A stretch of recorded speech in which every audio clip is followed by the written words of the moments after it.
The MLB Gambling Podcast on the Sports Game Podcast Network is brought to you by Fantasy. And is giving away $15 million with WrestleMania 5. Sign up the promo code MLB SGPN to claim your first time deposit offer of bonus cash on Fantasy. Promo code MLB SGPN. We're also brought to you by Rhythm. If you haven't noticed, college football and in the NFL are actually right around the corner, and they now have their picks and projections, which are live.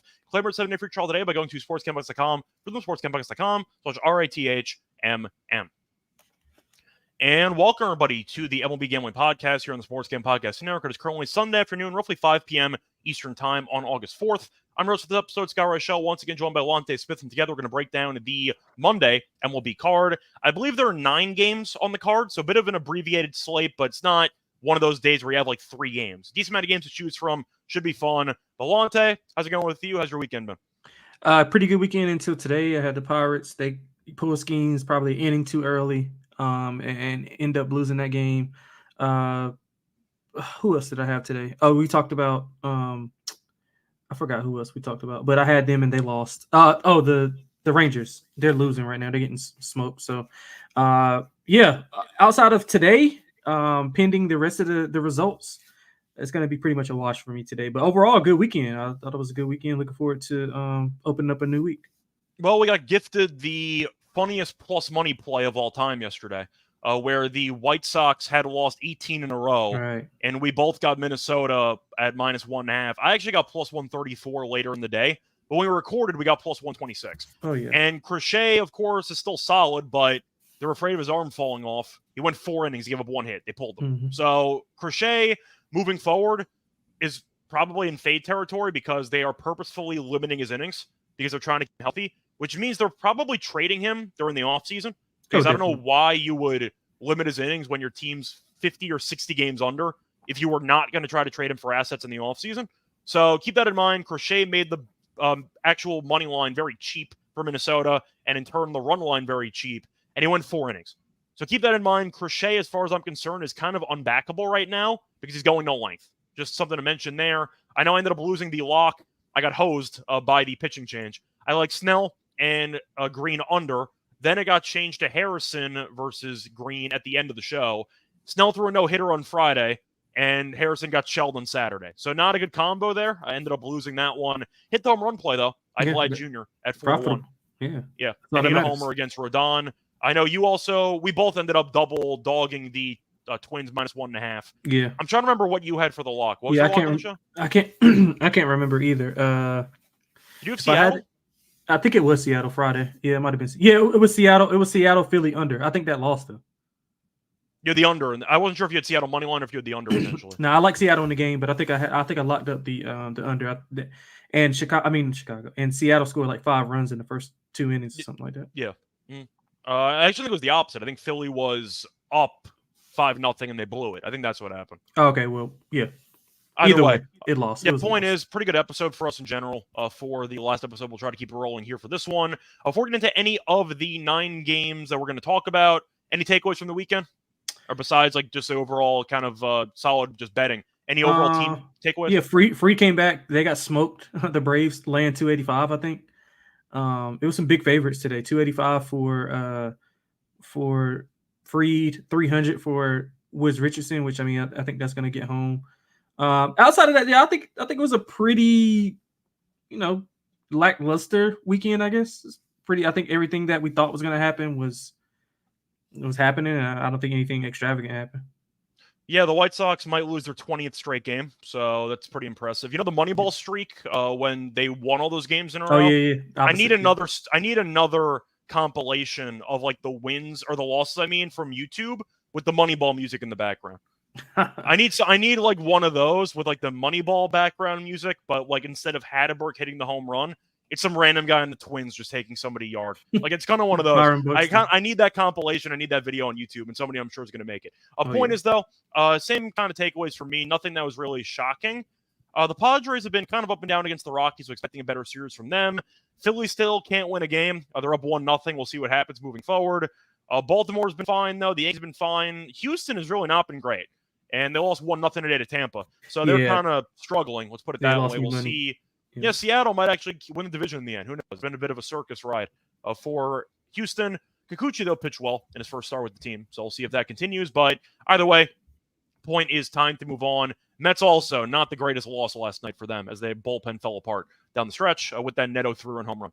Anyway, before we get into any of the actual games for Monday, I want to remind you once again that we have a couple of featured shows with the network, and the main featured show for the week is actually the Mothership Show, the Sports Gaming Podcast, which did launch their 32 NFL team previews. And as a bonus, each team preview will include a code word. Submit the 32 code word phrase, and you could be the lucky winner who wins a $500 NFL Circa future bet. Subscribe, review to get your podcast, and a reminder to download the SGPN app.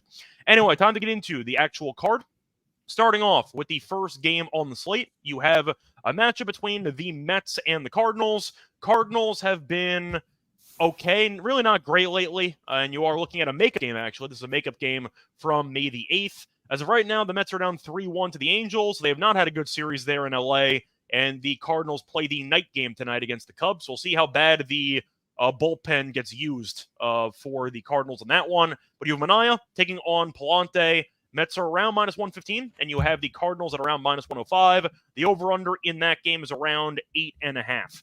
Lonte, I'm going to ask you, Palante's been mediocre this season. Manaea was incredible against the Twins, and it feels like he was kind of struggling against Miami and against the Yankees in back-to-back starts, but then he had 11 strikeouts last time out against the Twins.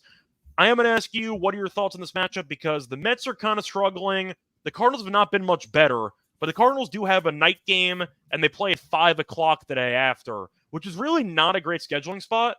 So I'm going to ask you, what are your thoughts on this game? Yeah, I kind of like the Mets. I'm hoping we get a little bit more value here if they lose. St. Louis, they were a blown Cubs. The Cubs blew that game. They were up 4-0. I think they gave up 5. And you mean the errors in the outfield? With, oh, my God. Yeah, they blew that game. But I like the Mets here. 6-4 last 10. St. Louis 4-6. I thought the Mets' quality of opponent has been, a lot better. St. Louis doesn't hit lefties well. Only 2.6 hits per 9, hitting 226 in that span. I mean, the Mets on the road offensively are really good. I don't know what they've been doing in this specific series, but hopefully they wake up when they get to St. Louis. They're hitting 265, almost 10 hits and 5.2 runs per 9. And you mentioned Manaea has been really good. Only one bad road start all year. If you look at the 11 Ks that he had 24 swinging strikes on 96 pitches, so that's like elite territory. 3 earned runs or less, and 8 of his last 9, 2.58 ERA in that span. Palante, I mean, he's been whatever. I mean, but he's been better actually on the road. 12 earned runs in his last 4 home starts, 9 earned runs in his last 5 road starts. Also has some walk issues. I think the Mets can take advantage. So I like the Mets. I also like the team total to go over. To get all 9 at bats, the way their offense has been going on the road outside of what we saw this weekend. I think they'll bounce back and have a good series here. So I like the Mets. I like the team total over. I think I'm going to agree, but based on current form, I'm really not going to bet this game. I have a hard time trusting either team right now. Lonte, you mentioned the home road splits. To go through them in detail, on the road, 3.45 ERA, at home, 4.65 ERA. So he has been significantly worse at home this season. He's not faced off against the Mets, but the point is he's been fine recently, not amazing. But I do think the Mets I would lean to. Not a strong opinion. Probably not going to bet this game, but if I had to go with it, I'd lean to the Mets. 8.5 is kind of interesting for a total because Manaea has been fine, but he can get blown up. Both offenses, though, have not been great recently. I might actually lean to the under, but I'm really not a fan of the spot for the Cardinals because they're playing the night game in Wrigley, and then they're playing the early game at like 5, the earliest game on the card the next day. It's really not a great spot for St. Louis. There have been worse spots this season, but I am going to lean to the Mets because of it. Yeah, I agree with you. Do you factor in that spot at all, or you think it's not? No, I agree. I agree with you 100% about the spot. Yep. So moving on to the next game, you have the Diamondbacks versus the Guardians. Guardians lost the last game against Baltimore today by a couple runs. Arizona, though, has been pretty good. Walker got injured, and they brought in Josh Bell, and they were able to do pretty well offensively against Pittsburgh. We saw them start the game the other day with a triple and an error for a home run, and then they had 3 home runs after it. So it was triple, 4 bases with an error, home run, home run, home run. That's how they started the game on, I believe, Friday night. They won again today 6-5. So offensively, I actually like this team. And I feel like people forget that they made the World Series last year, which I know people would remember if they thought about it. But I feel like in passing, you're like, oh yeah, the Rangers won. Who'd they beat again in the World Series? But Arizona's 8 over. I picked them to make the playoffs during the second half episode that we had. I picked them to be the wild card team. They've been good. And we saw Skeens have a 4-0 lead today, and then the bullpen unraveled down the stretch. So Arizona, though, has been in good form. And you are looking at a matchup which is kind of interesting pitching-wise, as you have nobody listed. So that's why it's interesting, because you don't know who's pitching. But you are looking at the money line. It is Arizona minus 125. Cleveland's around plus 105, and the over-under in this game is around 8.5. I see Cantillo listed in one spot, but I'm not sure if that's actually accurate or not. But based on current form, I think I'm going to lean to Arizona. They have been very good lately. They've won 5 of 6. They have scored at least 5 runs in 5, and actually a lot more of those games. I want to actually pull this up, but Arizona, to go even further, has actually won 9 of their last 11. They've scored 5+ runs in 3, 4, 5, 6, 7 of their last 8 games. So give me the hot offense right now. I'll go with Arizona.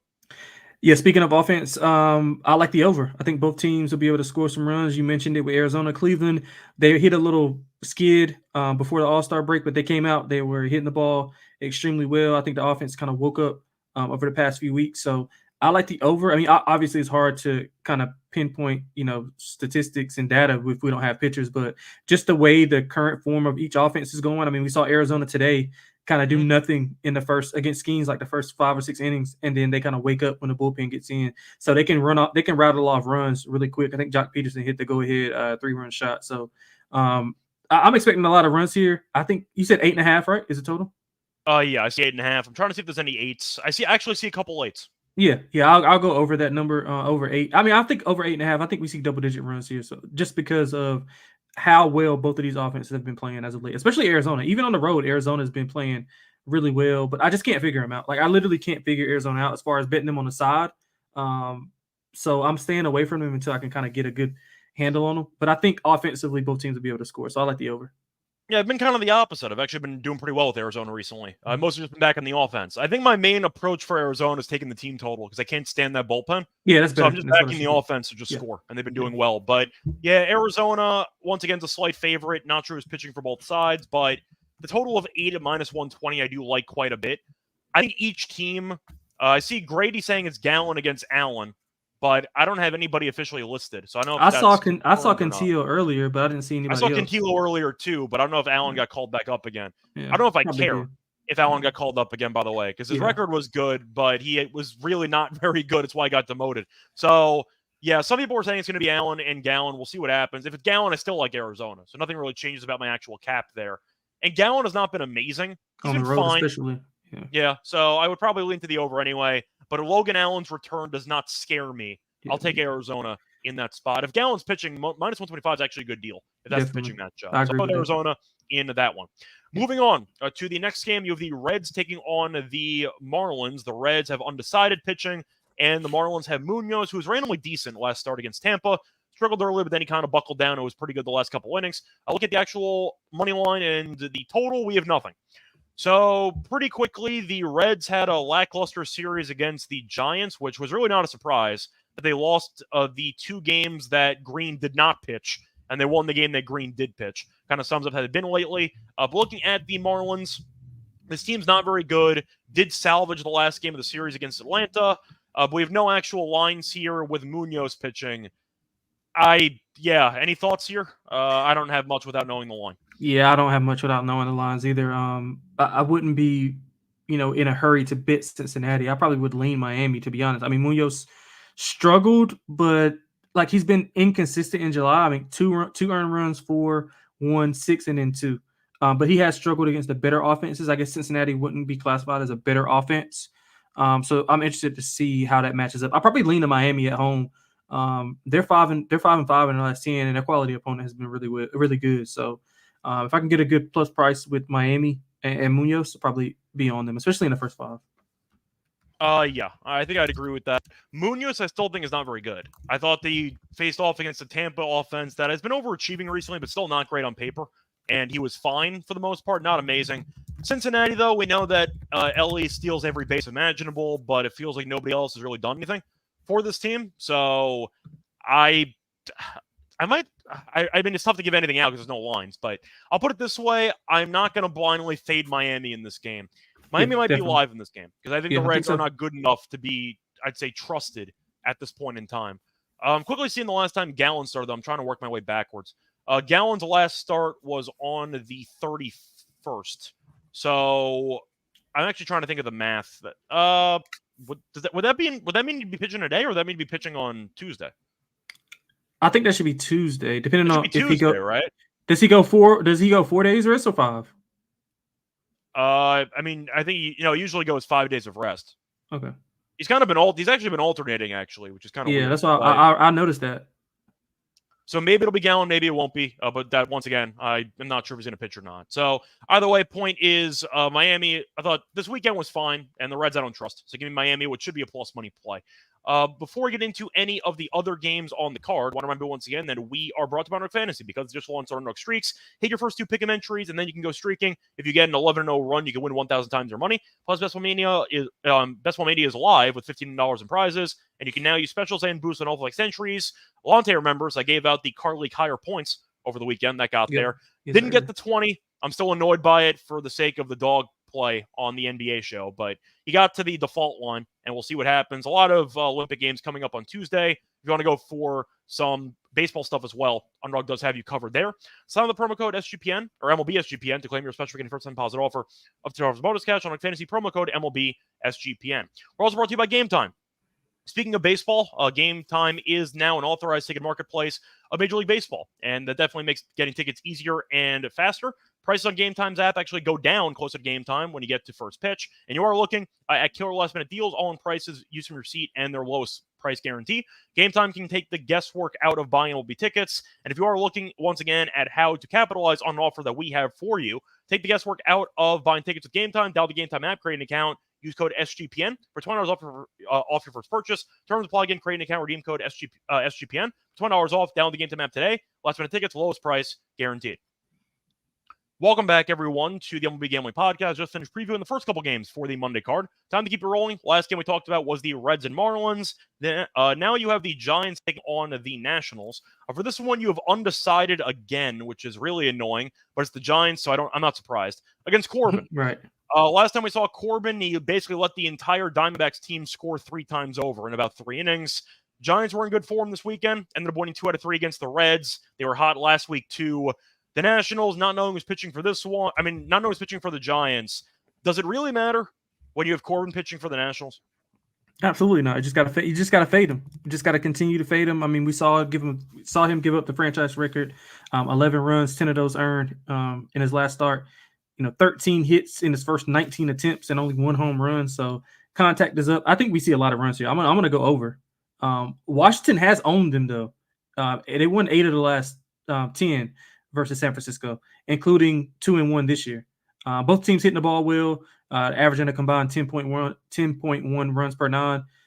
Always it's a good bet to fade Corbin. If you want to go first 5, if you want to just go some first 3, team total over for San Francisco, or just completely go over for both teams, I think that's a good bet as well.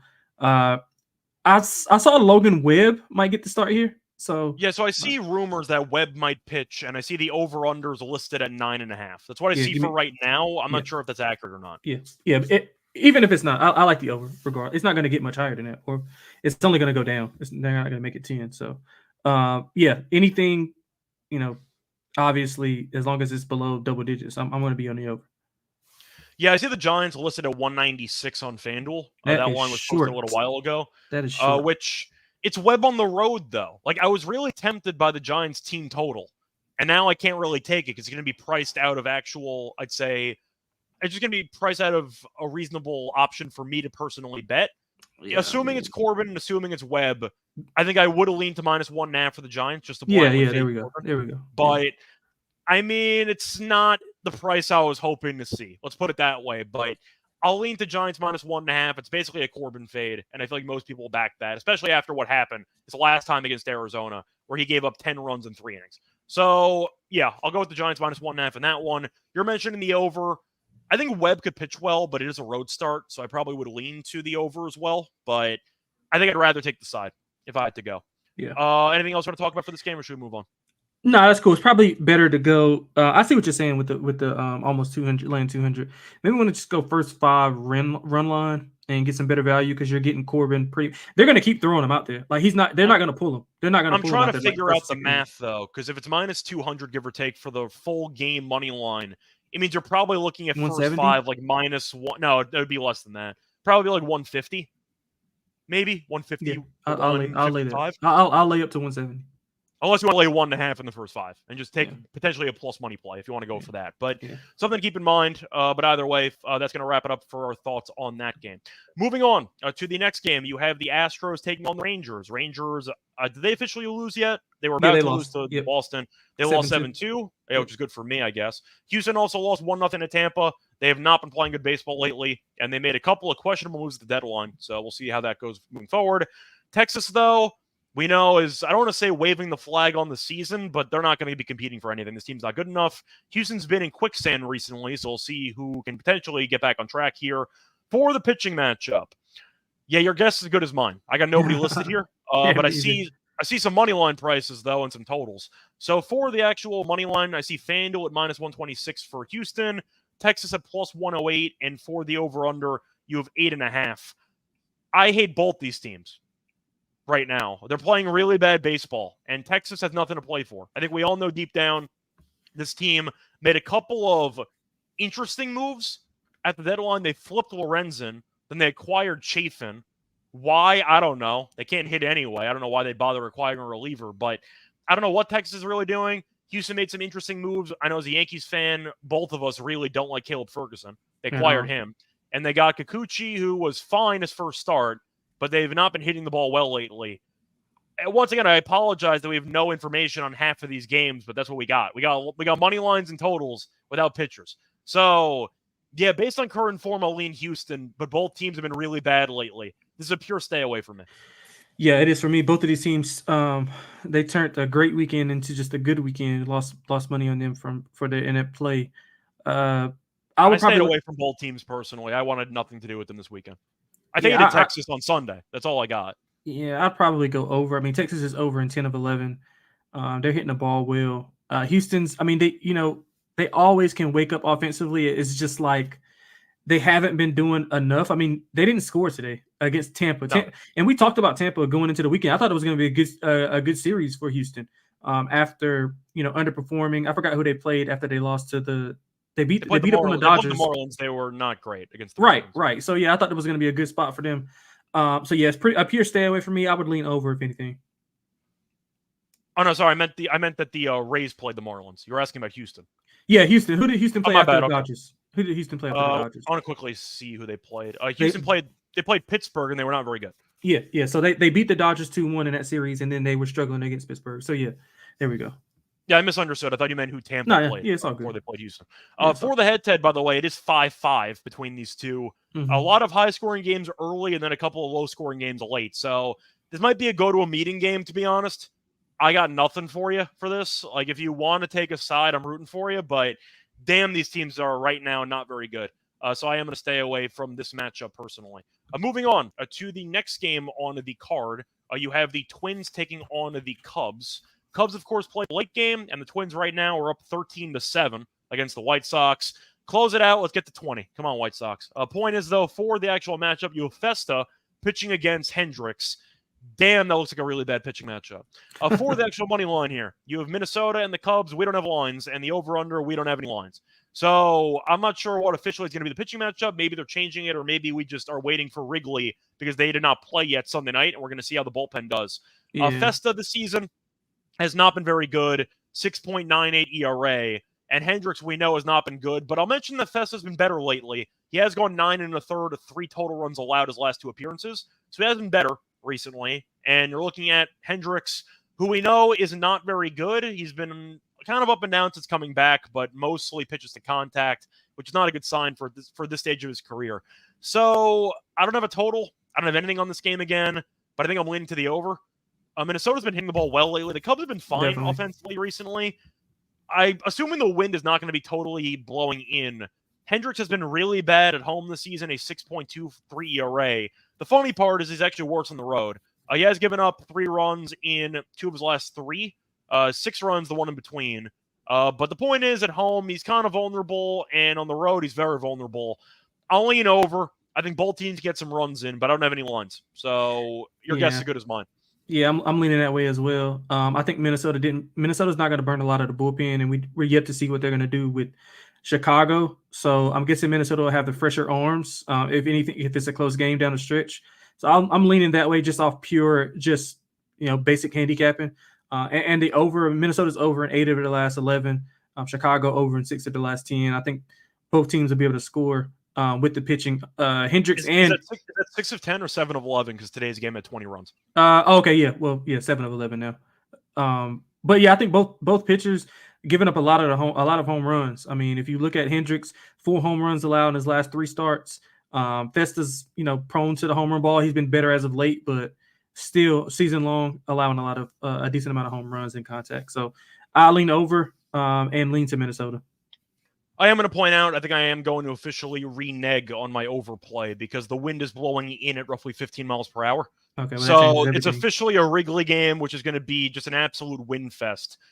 I'll lean to Minnesota, but with the wind blowing in, that kind of changes my entire opinion. Yeah. So you might actually get a total of like 8 or 7.5, and I'm not going to play the over. I can't take on a Wrigley wind blowing in game. I can't do it. So I am going to move on to the next game. I'm moving on to the Red Sox against the Royals. The Red Sox are about plus 120. Royals are around minus 145, and the over-under in this game is around 9 or 9.5. You have Paxton pitching, who was not very good his first outing against, I believe it was the Mariners his first time out as a member of the Red Sox. And you have Singer pitching for Kansas City, who's been really good lately. And you're looking at Kansas City being at home. I know that the Red Sox did win the finale against the Rangers. Rangers, not a very good team. But Paxton, I've not been a fan of all year.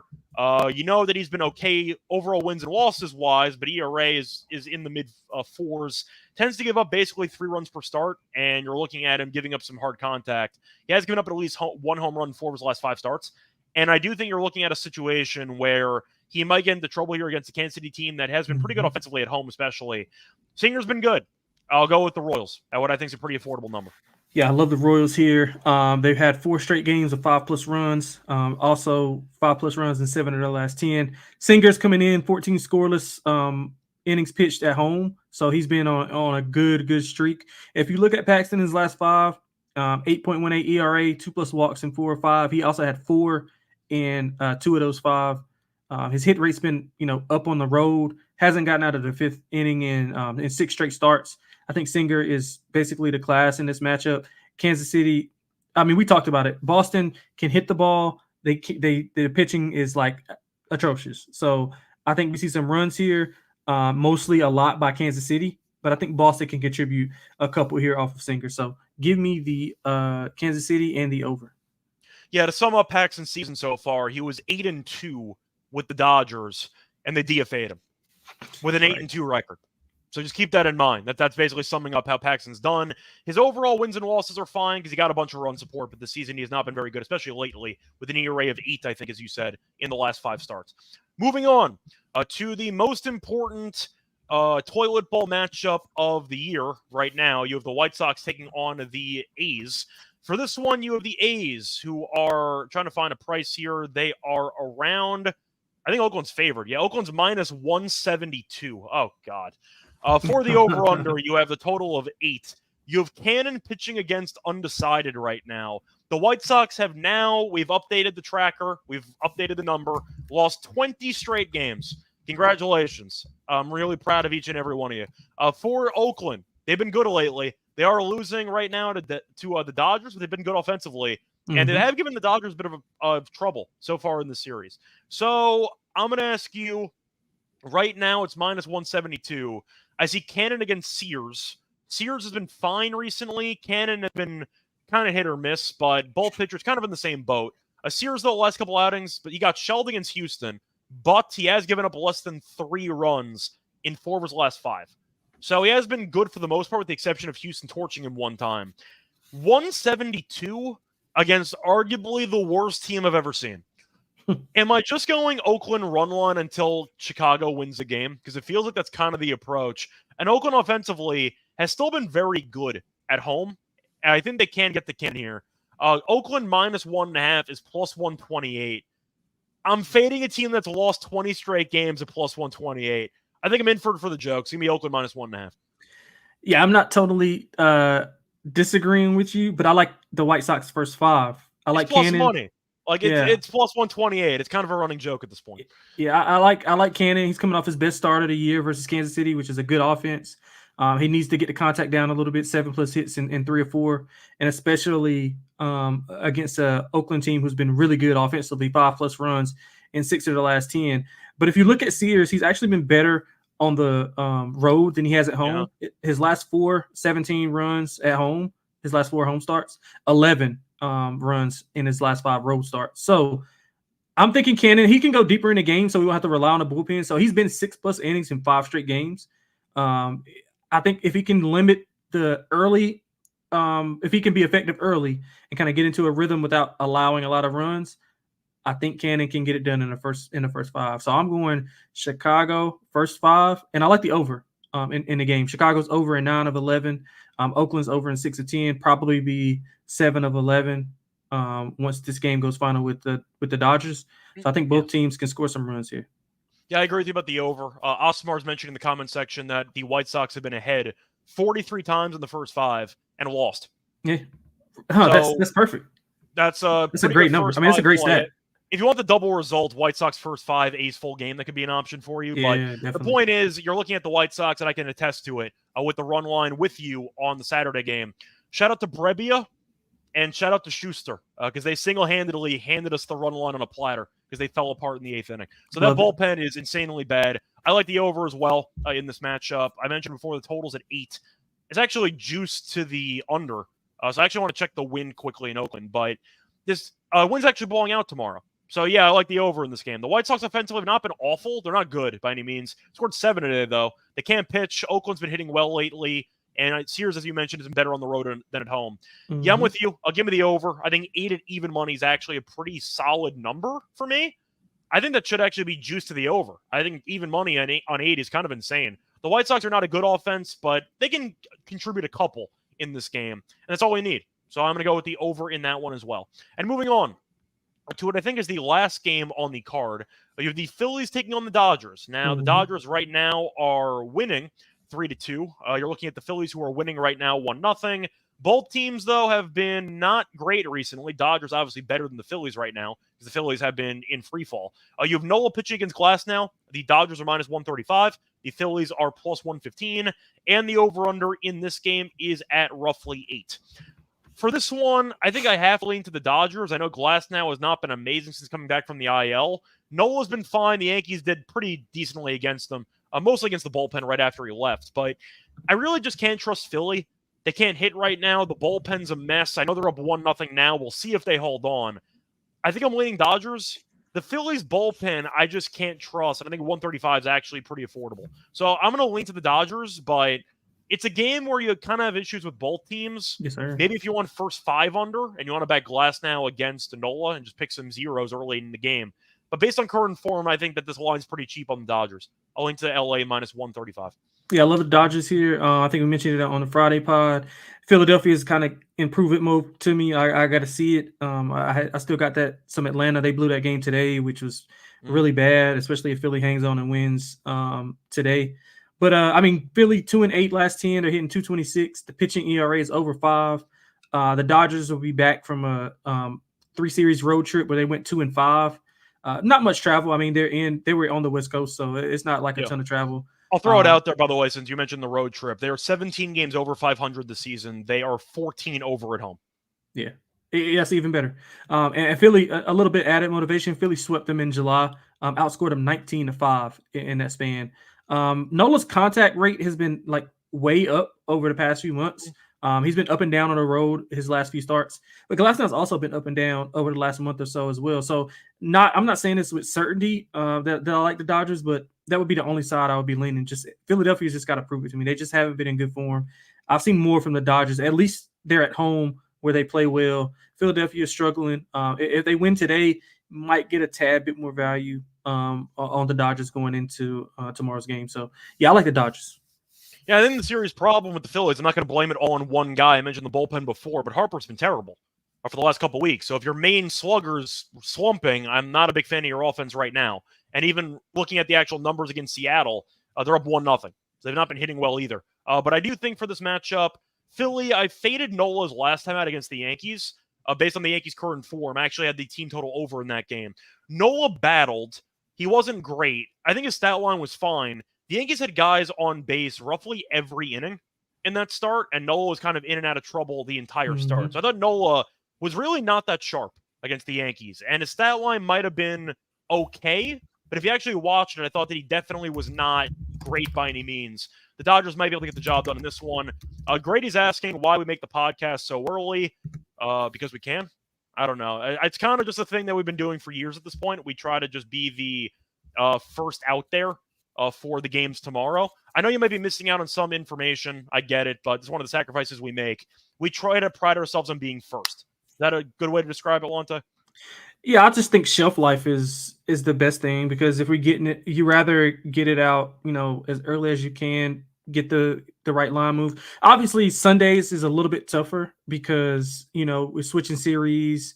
Yeah. Every team's playing. Some teams have days off. Like, there's a lot of random stuff. Yeah, so Sundays is usually the worst. But I think the rest of the days we have the lineups, 3 or 4 days out. So I think Sundays is probably the best. But even then, I mean, we'll have some lines here and there, but it kind of just depends. I think shelf life is the main thing because, obviously we can see the numbers and the downloads, and this is probably the best time slot for the MLB going forward. That's what I'm thinking. I don't know this off the top of my head. I mean, maybe you can. As far as I know, we've done it at this time slot for years, and I think as you mentioned, the numbers have been pretty solid at the 5 o'clock slot. I believe we also are big fans of Talladega Nights, if you are not first or last. So we try to get the podcast out first. Either way, though, that's going to wrap it up, though, for the actual matchup previews for the Monday card.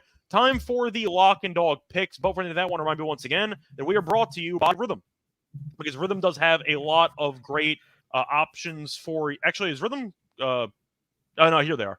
Rhythm is going to be definitely useful for you during football season because football season's here. They have college football and NFL models, which are now live on Rhythm. Create your own winning betting model or let Rhythm do the heavy lifting for you. You decide what stats matter most to you, and Rhythm can build you a custom model around it, or just let Rhythm use its predictive model that they already have, do the heavy lifting for you. They use AI projections and MIT data scientists from MIT data scientists, and they also have you covered for NFL Week 1 and College Football Week 0. A reminder, claim the 7-day free trial today by going to sportscampus.com, rhythmsportscampus.com, RITHMM. We're also brought to you by Circus Survivor and Circuit Millions. Circus Sports is back with Circus Survivor and Circuit Millions, giving away $16 million in guaranteed prizes. Imagine the regret you'll feel if you win your office pool and you don't enter Circus Survivor. Then you're booked out for Las Vegas for football. Ultimate Cons weekend's a great time to go. Hang out with Ryan and Sean and enjoy something more in the world of sportsbook from August 22nd through the 24th. Use promo code SGP15 to get 15% off your hotel room for sign-up weekend. A reminder, sign up in person at Circus Sports between now and September 7th and use a proxy play from anywhere. We also have a great deal for you using a proxy. If you go to proxy.footballcontest.com, we can save you $50 with the promo code SGP. Welcome back, everyone, to the MLB Gambling Podcast. Just finished going through all the games for the Monday slate. Even though most of the games were missing either lines or pitchers, apologies, we did our best. Lonte, I'm going to let you go first. What is your lock and dog pick for the show?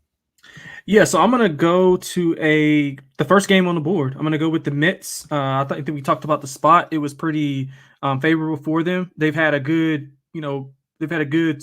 I guess they've seen this team and they've had a good rhythm against them. The 3-1 head-to-head. They're playing really well. I mean, the strength of opponent has been better than what St. Louis has been. I trust Manaea on the road. Don't trust Palante at home. So I think the Mets are good up to 125. I think they're minus 115 right now. I would go up to 125 and play that. For the dog, I'm going to go to what we talked about in the toilet bowl. I'm going with the White Sox first 5. I just think that Cannon will be fine. The Dodgers and Oakland, they were in a bit of a battle here as far as this weekend. So I think they might come down to earth a little bit more. But I think the White Sox can hang here. I mean, I don't think they'll win, but I think they'll be either tied or up in that first 5. So give me Cannon in the first 5 for the Chicago White Sox in the toilet bowl. All right. So for my lock, once again, trying to find matchups I actually have listed pitchers for. I thought about the Giants minus 1.5, but I want kind of confirmation who's pitching in that one. I think for this one, I am going to go to the Royals. I'm going to go with the Royals first 5 minus 0.5. I can take the money line at like minus 140, which I don't mind, but Nah, I think I can get some more value on it. Give me the Royals on the first 5 run line. Paxton has not been good lately. You mentioned his ERA over the last 5, roughly 8, which is not very good. Singer, though, has been great. He's given up 3 runs combined in his last 3 starts.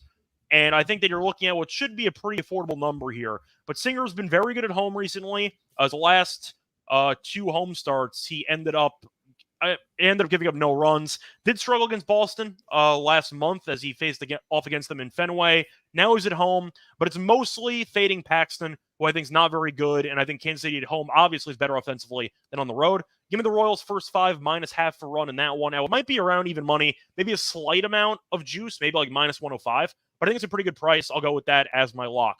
For my dog, I am going to go with the toilet bowl, but I'm going to go for it with the jokes. This team's lost 20 straight games, and I can still get plus money fading them.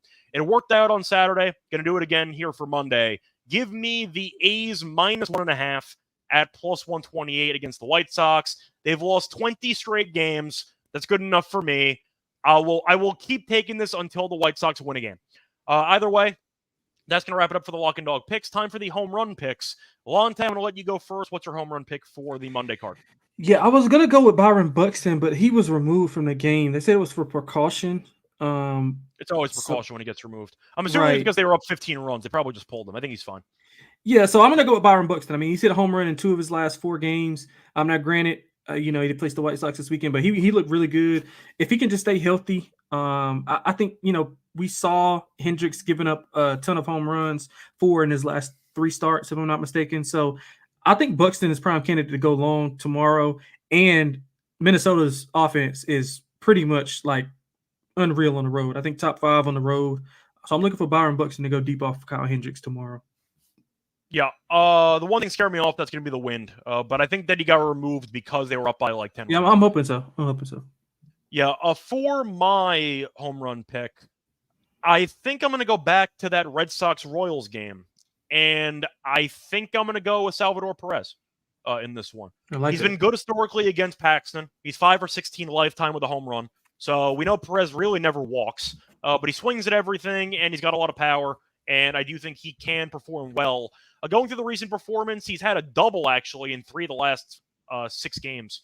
3 of the last 5 games, I mean. And he had a home run on Friday. So he's been fine recently. Did not have a great game on Sunday. But Paxton has been giving up a bunch of home runs recently. He's given up at least 1 home run for his last 5 starts. And Perez does have good numbers against them. So I do like the matchup quite a bit. It's in Kansas City, and we know the Royals do hit pretty well at home. So I am going to go with Perez to take Paxton deep. Should be a pretty decent price, but I like the matchup quite a bit. That's going to wrap it up, though, for the actual games and the episode for the Monday card. Lonte, before we officially end it, anything you want to add? Yeah, in case Byron Buxton is like scratched or whatever the case may be, give me Jake Berger as well to hit a home run. He's homered in 4 of 6. I think he's on a tear at the top of that lineup. I wouldn't be surprised against Cincinnati, depending on who they throw. Actually, I don't think it matters. So I'm going to go with if Byron Buxton is scratched, then we'll go with Jake Berger. All right, a reminder, though, we're back once again tomorrow in some capacity. Not sure who's hosting. A reminder, though, Lonte and I are doing an NBA show for the Olympic quarterfinals on the men's side on Monday at roughly noon Eastern. So if you want to check out some NBA picks for the Olympics, those games are on Tuesday. So a lot of shelf life for that video. I would recommend checking out the live stream as well for that. Until next time, find me on Twitter at Reichel Radio. Find him on Twitter at XXLonteXX. Until next time, good luck to all of you and all of your bets. Bye, everyone.